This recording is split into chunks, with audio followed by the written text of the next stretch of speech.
പ്രിയപ്പെട്ടവരെ, ഞങ്ങളിന്ന് ഹൈദരാബാദിൽ നിന്ന് നാഗ്പൂർ, ജബൽപൂർ, മയർ എന്ന ആ സ്ഥലങ്ങളിലേക്കാണ് പോണത്. അയോധ്യയിലേക്കുള്ള യാത്രയുടെ ഭാഗമായിട്ട് നീത ചെറിയ ഒരു കോൾഡൊക്കെ ആയിട്ടിരിക്കുവാണ്. കുഴപ്പമില്ലെന്ന് തോന്നുന്നു. ഞങ്ങള് ഹൈവേയിലാണ്, നാഗ്പൂർ ഹൈവേയിലാണിപ്പം.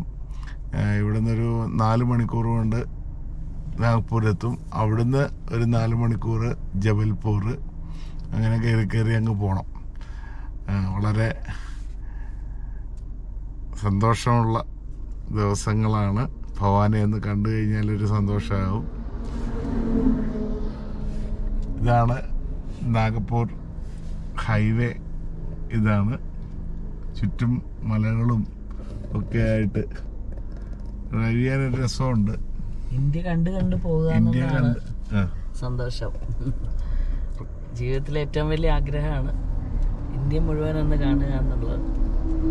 അത് ഭഗവാൻ ഇപ്പം അതിനൊരു സംരംഭം ഒരുക്കിയിരിക്കുകയാണ്. അതാണ് ഏറ്റവും സന്തോഷം.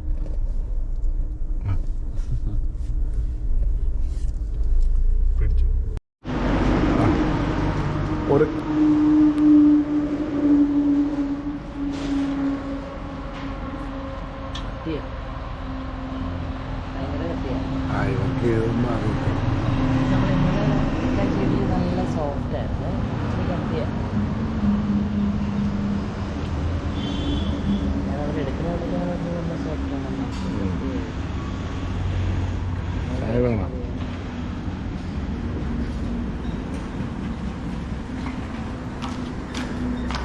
आपका पब्लिसिटी भी है, आपका पब्लिसिटी केरला से.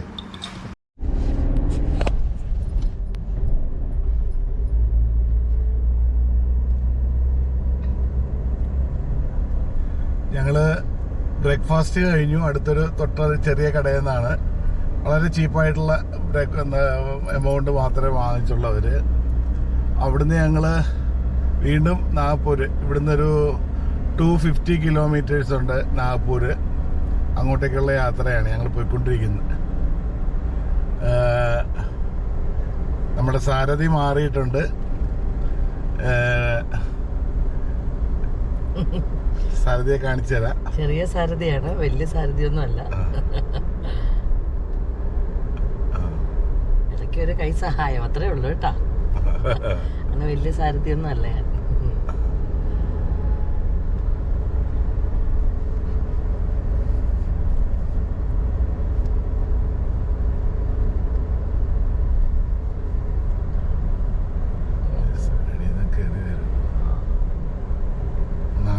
വശത്തും കണ്ടു വേണം.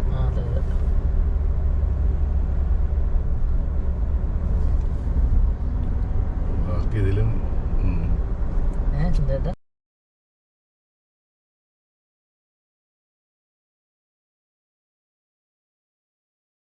ഇത്രയും ചീപ്പായിട്ട് നമ്മൾ വേറെ ഇടത്തും പോയാൽ ഇത്രയും നല്ലതും കിട്ടൂല, ചീപ്പും കിട്ടില്ല. നല്ല ചീപ്പ് റേറ്റും നല്ല ടേസ്റ്റും. നല്ല നല്ല ഇഡ്ഡലിയും, നല്ല ചൂടോടുള്ള ഇഡ്ഡലിയും.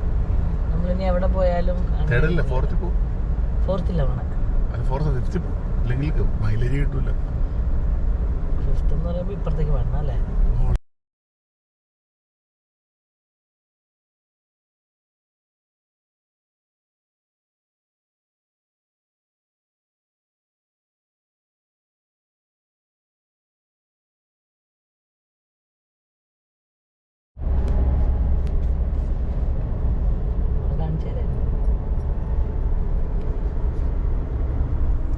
ഇതൊക്കെയാണ് എഡിറ്റ് ചെയ്ത് കളയണത്. വഴക്കിടണതൊക്കെ മനസ്സിലായി. എഡിറ്റ് ചെയ്ത് ഇടാൻ പറ്റുള്ളൂ എന്നൊക്കെ ഓരോരുത്തർ പറഞ്ഞതാണ്. അല്ലാതെ അതിനെക്കുറിച്ച് അത് വലിയ കലാപരിപാടികൾ കാണിക്കാൻ വേണ്ടിയിട്ടൊന്നുമല്ല.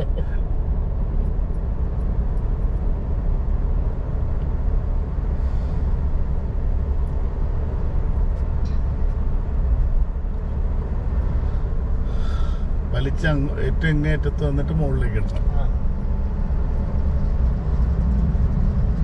സ്പീഡിൽ പോകണം കേട്ടോ.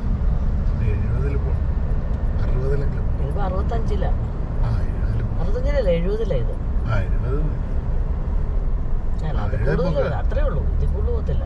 ഇത് കറക്റ്റ് 70 80 120 ഇവിടുത്തെ സ്പീഡ് ട്രാക്കിന്റെ. ഇത് അത്രയൊക്കെ പോയാൽ പിന്നെ അവിടെയൊക്കെ സൂക്ഷിക്കണം, രണ്ട് സൈഡും നോക്കണം. വണ്ടിയില്ലെങ്കിൽ ഇവന്മാർ ഇപ്പുറത്തെ സൈഡ് ഈ സൈഡിൽ കൂടെ പോണതാ സേഫ്. കാരണം ഇല്ലെങ്കിൽ ഇപ്പുറത്തോടെ കയറ്റുന്നല്ല നമ്മളറിയില്ല. ഒന്നും ചെയ്യല്ലേ, അവിടെ തന്നെ സ്റ്റഡി ആയിട്ട് ഷെയറിങ് പിടിക്കുക, അത്രേ ഉള്ളൂ. എനിക്ക് ഇവന്മാരുടെ ഒരു നമ്മളെത്ര നല്ലതാണെങ്കിലും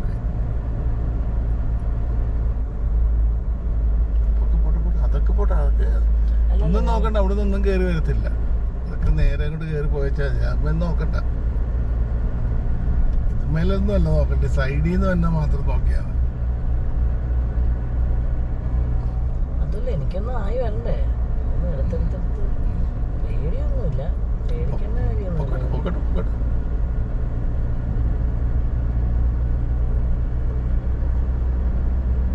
ഗിയർ നോക്കണം, എന്നാലും മൈലേജ് കിട്ടുള്ളൂ. ഗിയർ 50 തന്നെ കിടക്കണേ, ഞാൻ മാറ്റിയിട്ടൊന്നുമില്ല. 5th ആണ് ഇത് കണ്ടുകൊണ്ട് വിടരുത്. ഇതാണ് ഏറ്റവും കെയർഫുൾ ആയിട്ട് ഓടിക്കേണ്ട സ്ഥലം. കാരണം ഇത് നമ്മൾ അവിടെ വരുമ്പോൾ ആ ബെൻഡ് വരുമ്പോഴത്തേക്കും നമുക്ക് പ്രശ്നം വരും. ഇതൊക്കെ പിടിച്ചെടുക്കണം ഞാൻ.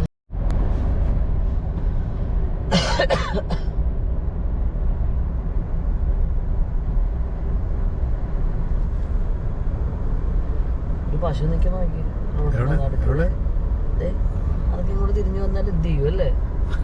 എന്ത് ധൈര്യത്തിലാണല്ലേ അതുങ്ങളൊക്കെ ഇങ്ങനെ കെട്ടഴിച്ച് വിട്ടിരിക്കുക. പ്ലാസ്റ്റിക് കഴിക്കില്ല, പേപ്പർ കഴിക്കും. പേപ്പറാണ് ഇവരുടെ ഭക്ഷണം, അല്ല പുല്ല് എവിടെ ഇരിക്കണ ഇവിടെ. ശരിക്കും കാടെന്നൊക്കെ പറഞ്ഞ് എഴുതി വെച്ചിരിക്കണേ ഉള്ളൂ, അല്ലാതെ എല്ലാം വരണ്ടിരിക്കും. ഈ ഇതില്ലേ നമ്മള് ഈന്തപ്പഴം മറ്റേ ഈന്തപ്പഴവും മറ്റേ ഡ്രൈ ഫ്രൂട്ട് ഈന്തപ്പഴം കഴിക്കണ പോലെയാണ് നിങ്ങളുടെ കഴിക്കുക.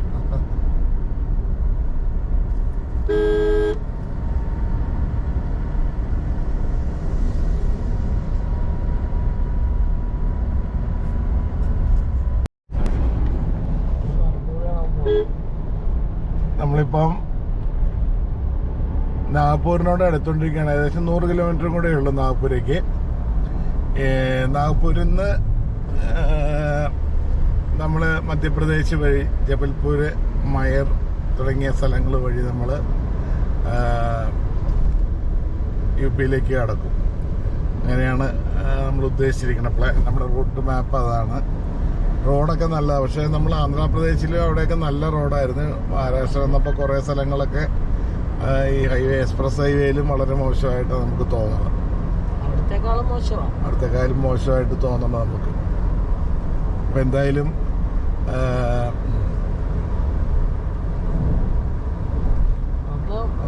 ഇവിടുന്ന് ഏകദേശം 376 കിലോമീറ്റർ ഉണ്ട് ജബൽപൂർ. അപ്പം ഇന്ന് അവിടെ താമസിക്കാം എന്നുള്ളതാണ് നമ്മൾ ഉദ്ദേശിക്കുന്നത്. നാളെ രാവിലെ അവിടെ നിന്ന് അങ്ങോട്ട് പോവാം എന്നാണ് ഉദ്ദേശിക്കുന്നത്.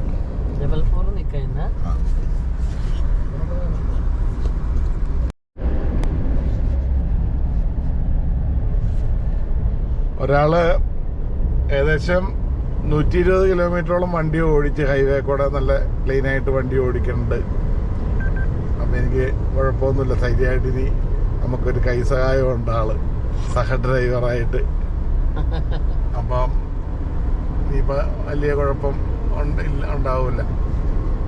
പിന്നെ ഇച്ചിരി കൂടെയൊക്കെ സൂക്ഷ്മത വരാനുണ്ട്, അത് ശരിയായിക്കോളും. ഓടി ശരിയായിക്കോളും. അത് പെണ്ണുങ്ങളുടേതായിട്ടുള്ള ചില അങ്ങനെ പെണ്ണുങ്ങളെ മാറ്റി നിർത്തേണ്ട പെണ്ണുങ്ങളെ അത് തോന്നണം, അങ്ങനെയൊന്നുമില്ല. അല്ല, സൂക്ഷ്മത കൂടുതലാന്ന് പറയുമായിരുന്നു. സൂക്ഷ്മത കൂടുതലാണ്.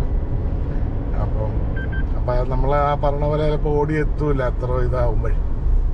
അതാ ഞാൻ ഉദ്ദേശിച്ചത്. എന്തായാലും സന്തോഷം.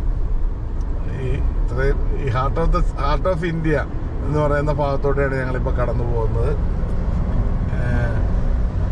ചുറ്റും വയല്, രാവിലെ മുതൽ ജോലിക്കാരൊക്കെ ജോലി ചെയ്യണതൊക്കെ നമുക്ക് കാണാം, ഇവിടെ കാണാം. പിന്നെ വേറൊരു കാര്യം, ഈ NCCയുടെ ഒരു ഹെഡ് ഓഫീസ് ഉണ്ട് ഇവിടെ ക്യാംറ്റി എന്ന് പറഞ്ഞ സ്ഥലത്ത്.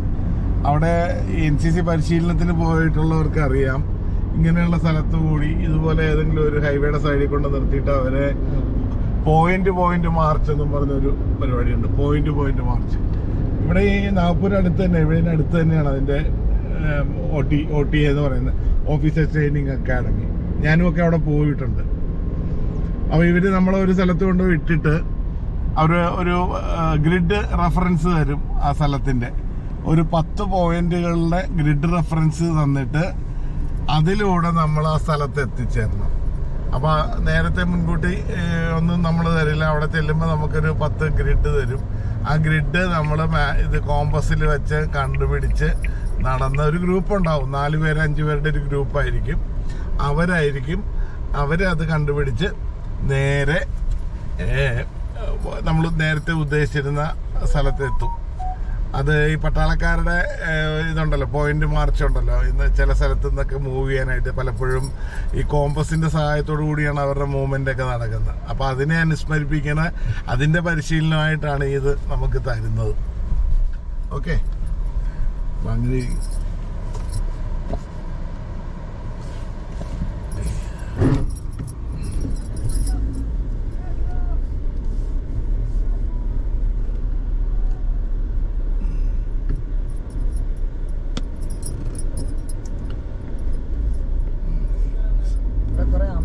കിടക്കണം. എന്താ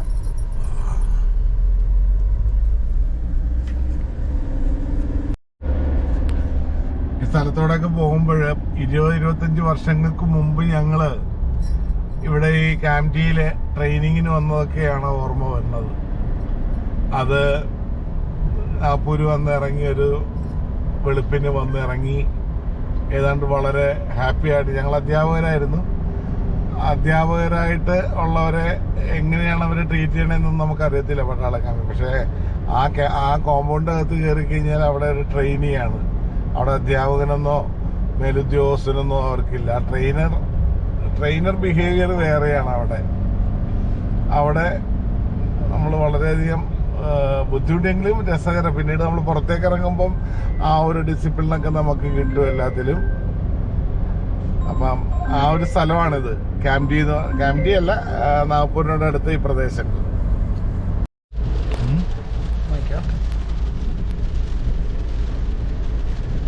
ഞങ്ങള് നാഗ്പൂരെത്തി. നാഗ്പൂരിൽ നിന്ന് ഇനി നമ്മള് ഒരു 700 കിലോമീറ്റർ 800 കിലോമീറ്റർ ഉണ്ട് അയോധ്യയ്ക്ക്. അപ്പൊ ഇപ്പൊ തന്നെ ഞങ്ങൾ അങ്ങോട്ട് വിടുവാണ്. ഇവിടെ ഹോൾട്ട് ചെയ്യാന്നാണ് ആദ്യം വിചാരിച്ചിരുന്നത്. പക്ഷെ ഇപ്പൊ വേണ്ടാന്ന് വിചാരിക്കുന്നത്. കാരണം ഇവിടെ നല്ല മഴയുണ്ട് ഇവിടെ. അതുകൊണ്ട് ഞങ്ങള് മാക്സിമം നേരത്തെ തന്നെ അങ്ങോട്ട് എത്താന്നുള്ള രീതിയിൽ ഇരിക്കുക.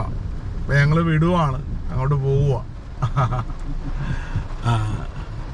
ഇവിടെ നന്നായിട്ട് മഴ പെയ്യുന്നുണ്ട്. കേരളത്തിൽ ഇല്ലാത്തൊരു കാര്യം. ഉറക്കെ പറഞ്ഞാല് കേൾക്കുള്ളൂ.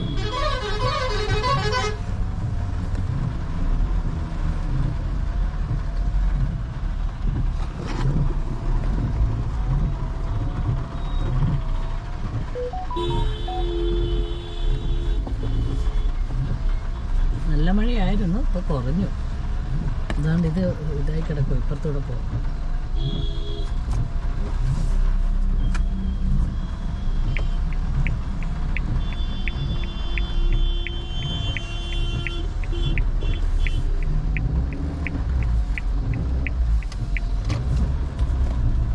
വണ്ടി ബ്രേക്ക് ഡൗൺ ആയി.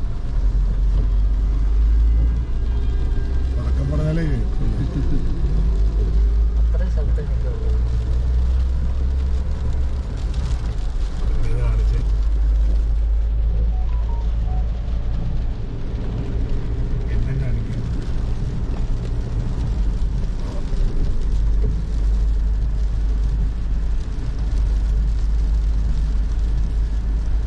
നാഗ്പൂർ എന്ന് പറഞ്ഞാല് എന്നെ സംബന്ധിച്ച് ഏറ്റവും പ്രധാനപ്പെട്ട ഒരു സ്ഥലമാണ്. കാരണം ഞാനൊരു 22 വർഷങ്ങൾക്ക് മുമ്പ് ഇവിടെ ഒരു 6 മാസത്തോളം എനിക്ക് ട്രെയിനിങ് ഉണ്ടായിരുന്നു.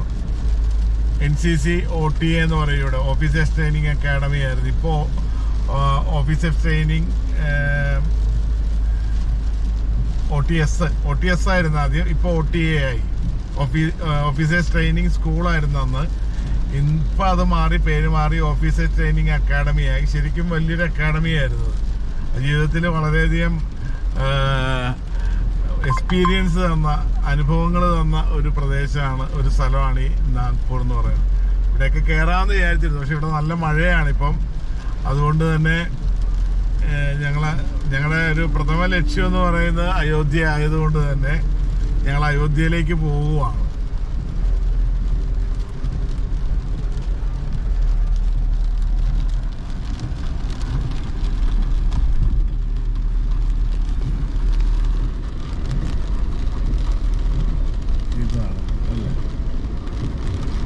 ജബൽപൂർ അങ്ങോട്ടാണ്.